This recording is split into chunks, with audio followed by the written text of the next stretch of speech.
Hello and welcome to Global Eye. I'm Parikshit Luthra. Close to 4 years after he begrudgingly demitted office, Donald Trump is all set to re-enter the White House. He would become the first convicted felon to hold the highest office in the country and the second American to return to power after losing an election. That's not all. In what would further bolster the incoming Trump administration, the Republicans gain control of the Senate and look set to keep control of the House of Representatives as well. The big question we're asking today is, will Trump 2.0 be a better friend to India than what a Harris administration would have been? What role would Indian-American congressmen play in boosting ties between the two nations? The U.S. House of Representatives now has 6 Indian-Americans, all winners on a Democrat ticket. Among them were sitting representatives who have been re-elected. The 6th Indian-American in the United States is a debutante, and he joins me on the program now. Suhas Subramanyam of the Democratic Party won the congressional race from Virginia. He's the first Indian-American representative-elect from the state. A 38-year-old lawyer, Suhas is one of the shining exponents of the American dream. His mother, a native of Bengaluru, immigrated to the United States in 1979 to unite with his father, who grew up in Chennai and Secunderabad. Suhas, after acquiring a law degree, worked as a White House technology policy advisor to former President Obama. His real tryst with politics began when he was elected to the Virginia General Assembly. 5 years later, Suhas is a congressman-elect and a part of what is referred to as the Samosa Caucus in the US. The tagline of his campaign was "Tough fights, real results." Suhas, welcome to the show. Thank you so much for being with us on Global Eye, and many congratulations on that hard-fought victory. Who would you like to thank for this victory, first of all? First of all, thank you for having me on the show, and I'm very, very excited to be elected. I know it was a bittersweet night for a lot of Democrats since Kamala Harris lost, but there were so many volunteers, there's so many amazing team members on my staff, and so many people who helped contribute to my campaign or knock doors for my campaign to help make this happen. And so something like this doesn't happen, history doesn't happen unless there are many, many people involved. And it starts with my parents, as you mentioned, who grew up in India, and my whole family, my wife Miranda and her kids. So a lot of people to thank, and a really special night on Tuesday night. If I were to ask you a little bit more about your journey, we did refer to it in the introduction, but give us a sense of whether your parents, you had some challenges when you came to America, when you grew up in America, and just your rise in American politics.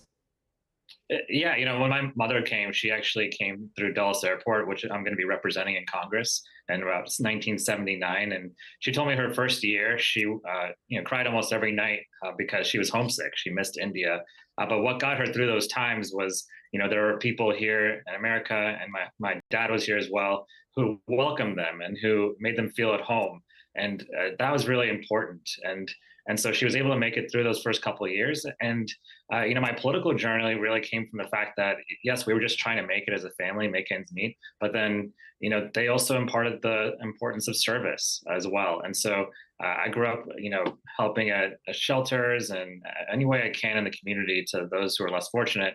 And then when I got to college, I became more political because I was going to school in New Orleans at the time when Hurricane Katrina hit the city. And so I started getting even more involved in public service, and that got me to get more involved. I worked on Capitol Hill and in the Obama White House, but now I'm in Congress, and it's been exciting and a long journey.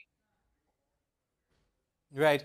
Suhas, it's not been a great week for Democrats. What do you think went wrong with the Kamala Harris campaign? When did you start feeling that we're losing this? Yeah, the analogy I would try to make is, let's say you have a star cricket player and they're not playing very well and you're losing by a lot, and you try to put in another batsman or something. It's a lot to ask to have the backup come and save everything and save the day. She only had 100 days left. President Biden's health was declining, and it was a tough situation. People were mad about inflation and the economy. I kept hearing that when I was talking to voters, many of whom voted for Trump but voted for me. And so I think, there was a lot happening.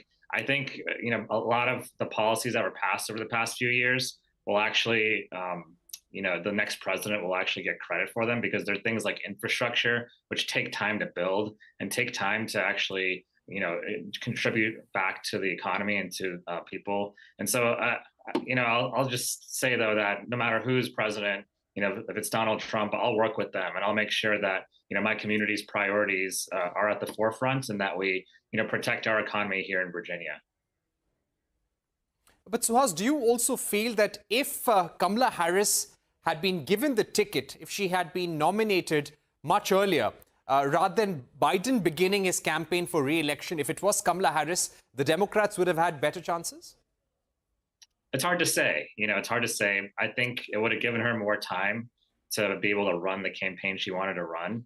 But it's hard to say. I don't know the answer to that. What I do know is that she and Biden did everything they could for this community. They inherited a pandemic that was very difficult for the entire world, and it took a long time. And a lot of the inflation that we faced, yes, it was from spending, but it was spending to come out of that recession, really, that was brought on by the pandemic. And it was also the supply chain disruptions from that pandemic are still being felt. Eggs are 3 times the price in some places than they were in 2020 before the pandemic. So it was a very tough situation to come into. And I think, I was reading something today about how incumbents all across the world are really losing because voters are angry across the world about inflation and the economy. And so it's, we'll see. In the end, to me, what matters most is the community and our country and our world, and just making sure that we pass good policies. And I'll work with Democrats and Republicans to get that done.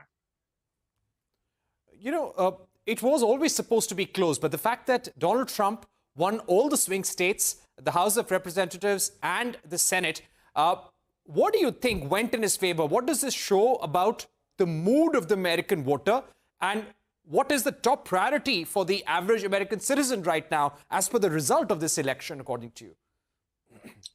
Again, I would just go back to the economy. That was really what was on people's minds, and that's what people voted on. And I think historically people vote based on their pocketbook. And so while there are other issues where, they probably admitted that, maybe Kamala Harris, would be, less scandal prone and maybe a more safe choice, they were concerned about the economy and Joe Biden and Kamala Harris for president and vice president. And they decided that, they wanted to see if Donald Trump could be a part of a new economic, a process. But I think in the end, I look at the prognosticating, and I look at, and there's more results to be analyzed. I just think that people really care about just making sure we have people delivering for them. And so, Donald Trump now has the Senate and possibly the House as well. There's more votes to count, more seats to call. But, if that's the case, then, he's got the ability to make changes, and we'll see what kind of changes he's going to make. I'm going to be in wait and see mode. Certainly, as one member of Congress, I'm going to do everything I can for my community and for our country, and I'll work with anyone to make that happen. What's your recommendation for better India-US ties going forward? As somebody who's worked very closely with Barack Obama, you have been a politician at different levels of the US administration. Give us a sense of what would be your recipe of greater success for India and US? Sure. I think the economic ties are undeniable. And I think a strong US-India relationship is great for both countries as well as for the world in general, having these two democracies work hand in hand.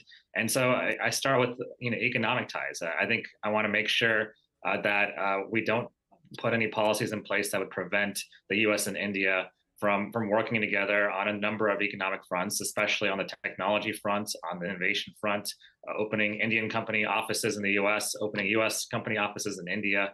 It's just a great match. And then I'd like to see more defense cooperation as well. I know, some of that is starting to happen, but I'd like to see, looking into more like, arms deals between the two countries, looking more into how the two countries can cooperate diplomatically as we look into, the next 10, 20 years of the Asian continent. And, I just think overall regardless of whether it's Trump or whether it was Kamala Harris, both administrations, I think, would have been very strong on the U.S.-India relationship, and I look forward to supporting President Trump's, ability Any to. concerns, Suhas, on how India is approaching the relationship with US?